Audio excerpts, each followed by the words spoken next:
Leaders aren't born, they are made. And they are made just like anything else, through hard work.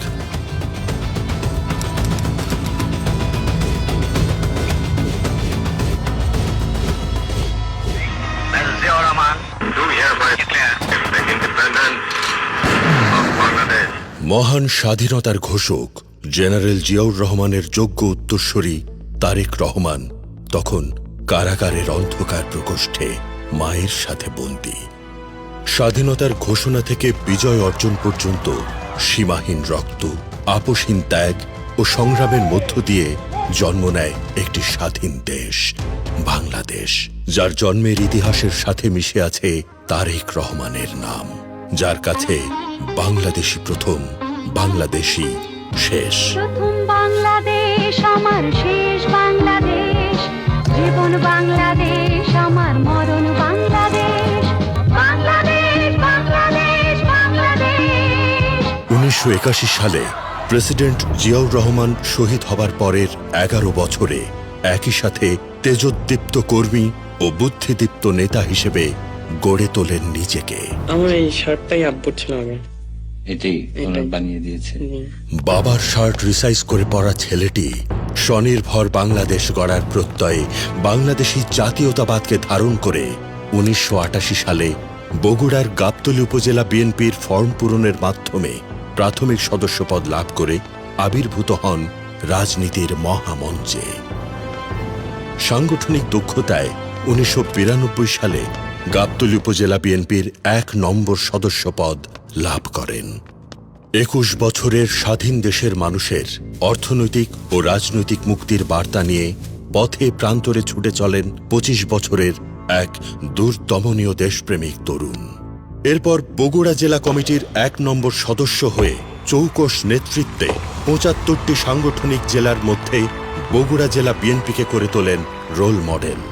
দলের নেতৃত্ব নির্বাচনে, গণতন্ত্র প্রতিষ্ঠায়, গোপন ব্যালট প্রচলনের মতো নানা পদক্ষেপে রাজনীতির ভাষা রপ্ত করে 2টি জাতীয় নির্বাচনে সুপ্ত শক্তি হয়ে নিশ্চিত করেন বিএনপির বিজয়।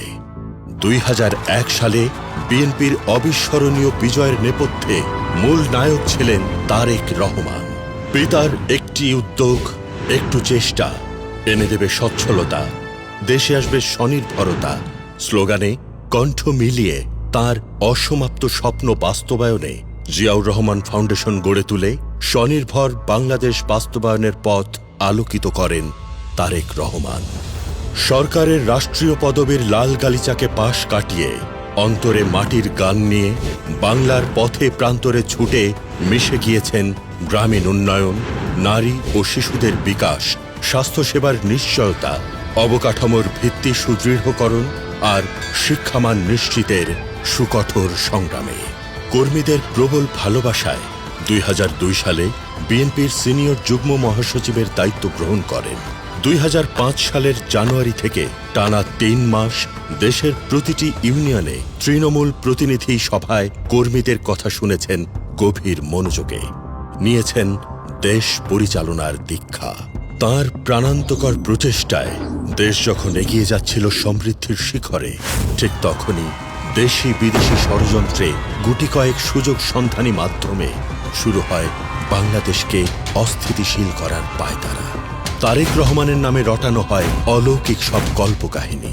তথ্য প্রমাণহীন এসব রটনার ভিত্তিতে 2007 সালের 7 মার্চ তৎকালীন অগণতান্ত্রিক সরকারের ঘৃণিত দমন কৌশলে গ্রেফতার হন সদালাপী ও মৃদুভাষী তারেক রহমান। বিভিন্ন মানবাধিকার সংস্থা ও সংবাদ মাধ্যমগুলো এই ধরনের নির্যাতনের প্রমাণ ও অভিযোগ তুলে ধরে। অন্যায়ভাবে গ্রেফতার করে মিথ্যা মামলায় জড়িয়ে শারীরিক নির্যাতন করা হলো। সেই বর্বর উৎপীড়ন ও আত্মসম্মানের কথা ভাবলে আমি এখনো শিউরে উঠি। আমার উপরে চলেছে পৈশাচিক শারীরিক নির্যাতন। তারা হয়তো আমাকে হত্যাই করতে চেয়েছে। দেশ তখন উত্তাল হয়ে ওঠে তারেক রহমানের মুক্তির আন্দোলনে।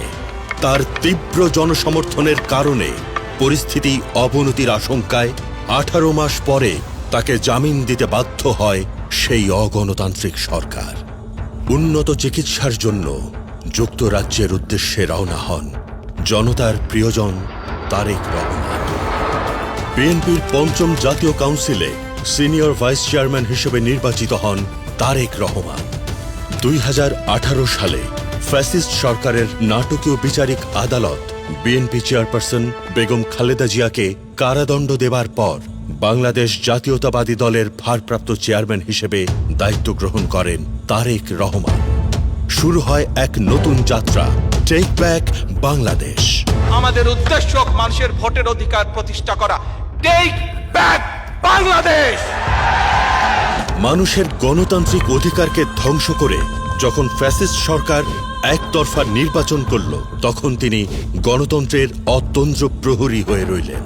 আমাকে ভোট দিতে হবে এমন কোনো কথা নেই। আপনার ভোট আপনিই দিবেন, যাকে ইচ্ছা আপনিই দিবেন, কিন্তু আমার হাতকে আপনি শক্তিশালী করুন, আমাকে সহযোগিতা করুন, যাতে আমি আপনার ভোটের অধিকার প্রতিষ্ঠা করতে পারি। মানুষের গণতান্ত্রিক অধিকার ও সমগ্র রাষ্ট্র ব্যবস্থাকে ধ্বংস করে ফ্যাসিস্ট সরকার যখন বাংলাদেশকে একটি অকার্যকর রাষ্ট্র হিসেবে প্রতিষ্ঠা করে, তখন রাষ্ট্রীয় কাঠামো মেরামতের লক্ষ্যে 2023 সালের 13 জুলাই তারেক রহমান ঘোষণা করেন 31 দফা। কিন্তু বাংলাদেশকে তখন ঘিরে রেখেছে ফ্যাসিস্ট সরকারের কালো ছায়া। দুর্নীতির অন্ধকার প্রকোষ্ঠে নিমজ্জিত হতে হতে যখন খাদের কিনারায় বাংলাদেশ, তখন আসে 2024, আসে এক উত্তপ্ত জুলাই। ছাত্র জনতার এক বিরল গণ অভ্যুত্থানের সাক্ষী হয় পৃথিবী। সেই অভ্যুত্থানকে রাজনৈতিক ও সুনির্দিষ্ট লক্ষ্যে ঐক্যবদ্ধ ও সংগঠিত করায় তারেক রহমানের ভূমিকা অপরিহার্য। সব অন্ধকারের যেমন একদিন শেষ হয়, তেমনি 5 আগস্ট পতন ঘটে ফ্যাসিস্ট সরকারের। দেশব্যাপী যখন বিশৃঙ্খলা, বিপ্লব পরবর্তী উত্তেজনা, তখনই আবার দেশ নেতার ভূমিকায় তারেক রহমান। কেউ দয়া করে নিজের হাতে আইন তুলে নেবেন না। প্রতিহিংসা, প্রতিশোধে লিপ্ত হবেন না দয়া করে। বিচারের ভার নিজ হাতে দয়া করে তুলে নেবেন।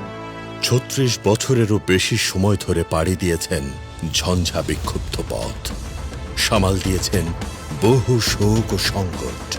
ষড়যন্ত্র, সমালোচনা ও শতমুখী অপপ্রচার তাকে থামিয়ে রাখতে পারেনি। স্বাবলম্বী বাংলাদেশ গড়ে তোলার নিরলস প্রচেষ্টা তাকে পৌঁছে দিয়েছে এই বদ্বীপের প্রতিটি মানুষের হৃদয়ে। দেশ ও জনতা তাকে দিয়েছে তার অবশ্যম্ভাবী পরিচয়, নতুন বাংলাদেশের কান্ডারি। সময়ের প্রয়োজনে আজ দেশের মানচিত্র ছাপিয়ে বিশ্ব রাজনীতির প্রেক্ষাপটে তিনি হয়ে উঠেছেন এশিয়ার অন্যতম প্রাসঙ্গিক ব্যক্তিত্ব, আগামীর গণতান্ত্রিক বাংলাদেশের সবচেয়ে উজ্জ্বল নক্ষত্র। Tarique Rahman, the great visionary leader.